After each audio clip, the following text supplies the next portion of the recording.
اپنے جان و مال کی بھی پرواہ نہیں کی، روکھی سوکھی کھا کر موٹا ٹوٹا پہن کر دنیا کے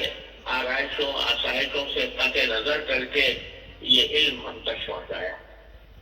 اور صرف علم ہی نہیں پہنچایا بلکہ اس علم کے ساتھ ایک مزاج پہنچایا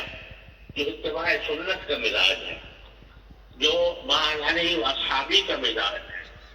وہ ہم تک پہنچایا۔ تو یہ مدارس دینیہ الحمدللہ اس مزاج کے تحفظ کے لیے کوشاں ہے، اور اللہ تعالیٰ کے فضل و کرم سے سارے مدارس دینیہ جو ان اکابر علماء دیوبند سے وابستہ ہے تقریباً سب ایک لڑی میں پروے ہوئے ہیں، وفاق کی لڑی،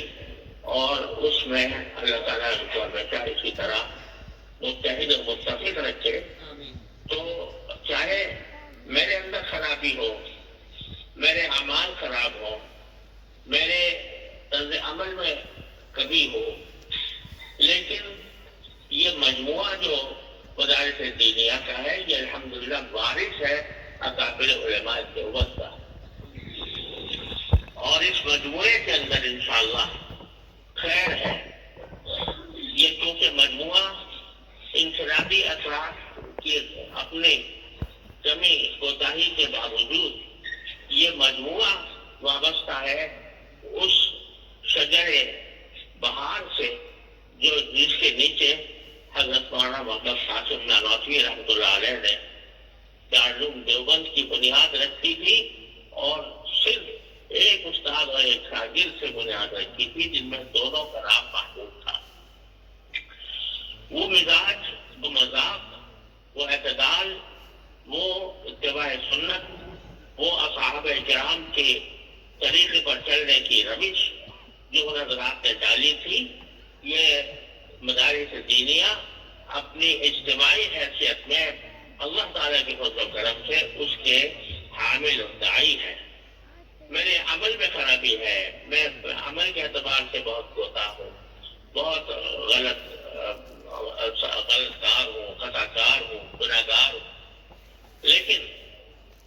چونکہ ان حضرات کا اکابر کا مزاج اور مذاق اور ان کا مسلک اور ان کا طرز فکر الحمدللہ روز روشن کی طرح واضح ہے، اس لیے کوئی ہمیں اس کو انشاءاللہ گمراہ نہیں کر سکتا۔ لہذا میں یہ پیغام دینا چاہتا ہوں اپنے تمام ساتھیوں کو کہ ان فتنوں کی بارش میں، اس فتنوں کی بارش میں اگر بچاؤ کا کوئی راستہ ہے تو وہ ان حضرات کے ساتھ جڑے رہنے میں،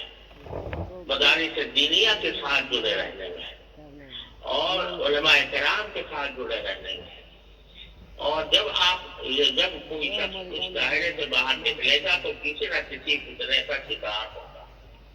لہٰذا بس میں پیغام دینا چاہتا ہوں اس اجتماع عظیم اجتماع سے، مبارک اجتماع میں تمام حاضرین کو، جن میں ہم سبھی داخل ہیں، اور یہ میں مخاطب اپنے آپ کو بھی کر رہا ہوں اور اپنے واسطے سے سب حضرات کو بھی، کہ ہمارا بچاؤ کا راستہ صرف ان حضرات علماء کرام کے ساتھ اپنا دامن جوڑے رکھنے اور ان سے وابستہ رہنے میں ہے۔ اللہ تبارک و تعالیٰ اپنے فضل و کرم سے، اپنے رحمت سے ہمیں اس کی توفیق نصیب فرمائے۔ اور مجھ سے یہ بھی فرمائش کی گئی ہے، اگرچہ میں اس کا اہل نہیں ہوں، لیکن